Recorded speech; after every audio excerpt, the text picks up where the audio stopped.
fell all into the sea. They were carried about in the water round the ship looking like so many seagulls, but the god presently deprived them of all chance of getting home again. I was all dismayed.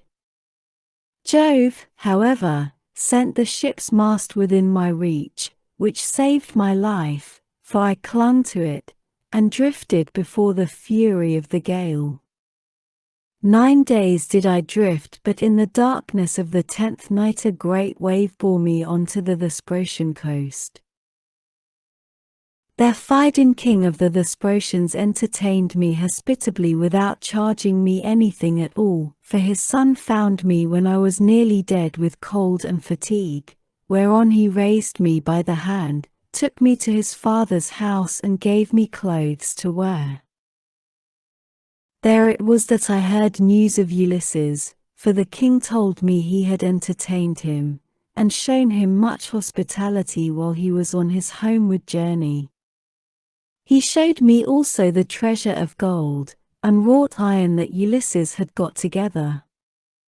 There was enough to keep his family for 10 generations, so much had he left in the house of King Phidon. But the king said Ulysses had gone to Dodona that he might learn Jove's mind from the god's high oak tree, and know whether after so long an absence he should return to Ithaca openly, or in secret. Moreover, the king swore in my presence, making drink offerings in his own house as he did so, that the ship was by the waterside, and the crew found, that should take him to his own country. He sent me off, however, before Ulysses returned, for there happened to be a Thesprotian ship sailing for the wheat-growing island of Dulichium, and he told those in charge of her to be sure and take me safely to King Acastus. These men hatched a plot against me that would have reduced me to the very extreme of misery, for when the ship had got some way out from land they resolved on selling me as a slave. They stripped me of the shirt and cloak that I was wearing, and gave me instead the tattered old clouts in which you now see me. Then, towards nightfall, they reached the tilled lands of Ithaca, and there they bound me with a strong rope fast in the ship, while they went on shore to get supper by the seaside. But the gods soon undid my bonds for me, and having drawn my rags over my head I slid down the rudder into the sea, where I struck out and swam till I was well clear of them, and came ashore near a thick wood in which I lay concealed. They were very angry at my having escaped and went searching about for me, till at last they thought it was no further use and went back to their ship. The gods, having hidden me thus easily, then took me to a good man's door, for it seems that I am not to die yet a while. To this you answered, O swineherd Eumaeus, poor unhappy stranger, I have found the story of your misfortunes extremely interesting, but that part about Ulysses is not right, and you will never get me to believe it. Why should a man like you go about telling lies in this way? I know all about the return of my master. The gods one and all of them detest him, or they would have taken him before Troy, or let him die with friends around him when the days of his fighting were done, for then the Achaeans would have built a mound over his ashes and his son would have been heir to his renown. But now the storm winds have spirited him away we know not whither. As for me, I live out of the way here with the pigs, and never go to the town unless when Penelope sends for me on the arrival of some news about Ulysses. Then they all sit round and ask questions, both those who grieve over the king's absence, and those who rejoice at it because they can eat up his property without paying for it. For my own part, one have never cared about asking anyone else since the time when I was taken in by an Aetolian, who had killed a man and come a long way till at last he reached my station, and I was very kind to him. He said he had seen Ulysses with Idomeneus among the Cretans, refitting his ships which had been damaged in a gale. He said Ulysses would return in the following summer or autumn with his men, and that he would bring back much wealth. And now you unfortunate old man, since fate has brought you to my door, do not try to flatter me in this way with vain hopes. It is not for any such reason that I shall treat you kindly, but only out of respect for Jove the god of hospitality, as fearing him and pitying you. Ulysses answered, I see that you are of an unbelieving mind. I have given you my oath, and yet you will not credit me. Let us then make a bargain, and call all the gods in heaven to witness it. If your master comes home, give me a cloak and shirt of good wear, and send me to Dulichium where I want to go. But if he does not come as I say he will, set your men on to me, and tell them to throw me from yonder precipice, as a warning to tramps not to go about the country telling lies. And a pretty figure I should cut then, replied Eumaeus, both now and hereafter, if I were to kill you after receiving you into my hut and showing you hospitality. I should have to say my prayers in good earnest if I did, but it is just supper time and I hope my men will come in directly, that we may cook something savory for supper. Thus did they converse, and presently the swineherds came up with the pigs, which were then shut up for the night in their sties, and a tremendous squealing they made as they were being driven into them. But Eumaeus called to his men and said, Bring in the best pig you have, that I may sacrifice him for this stranger, and we will take toll of him ourselves. We have had trouble enough this long time feeding pigs, while others reap the fruit of our labor. On this he began chopping firewood, while the others brought in a fine fat 5-year-old boar pig, and set it at the altar.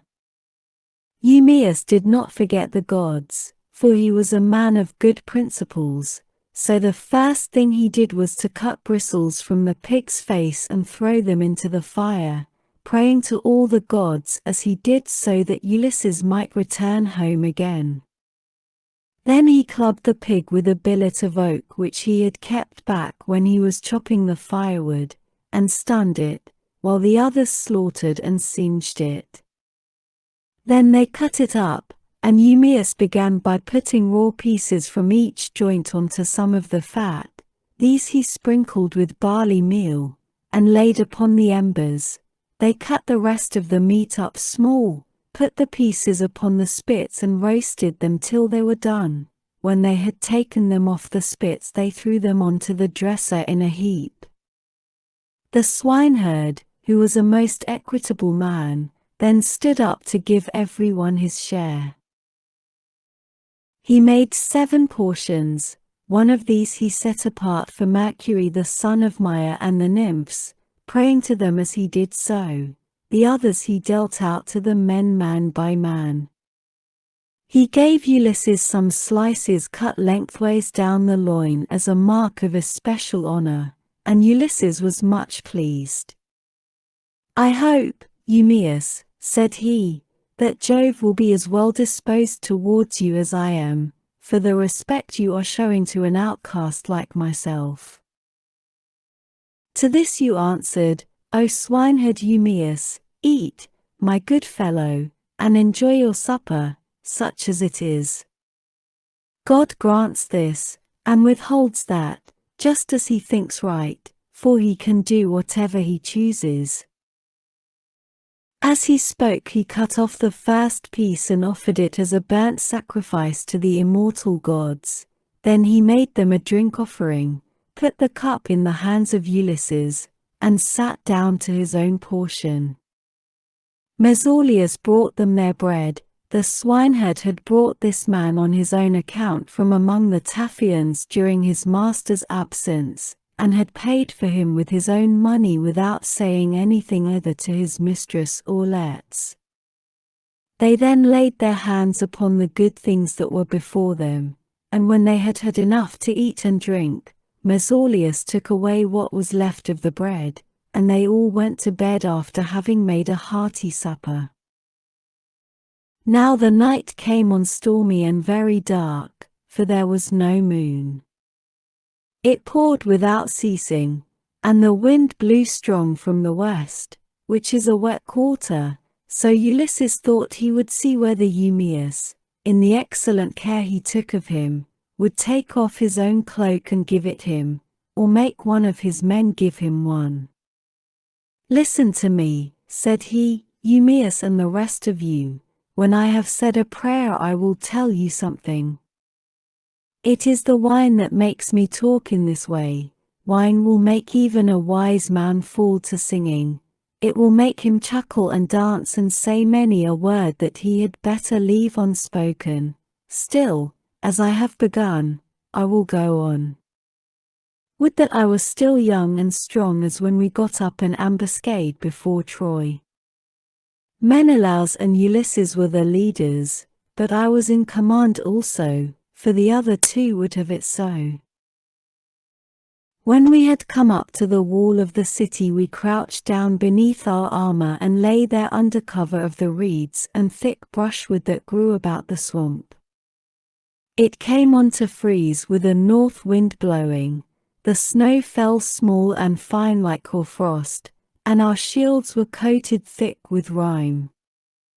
The others had all got cloaks and shirts, and slept comfortably enough with their shields about their shoulders, but I had carelessly left my cloak behind me, not thinking that I should be too cold, and had gone off in nothing but my shirt and shield.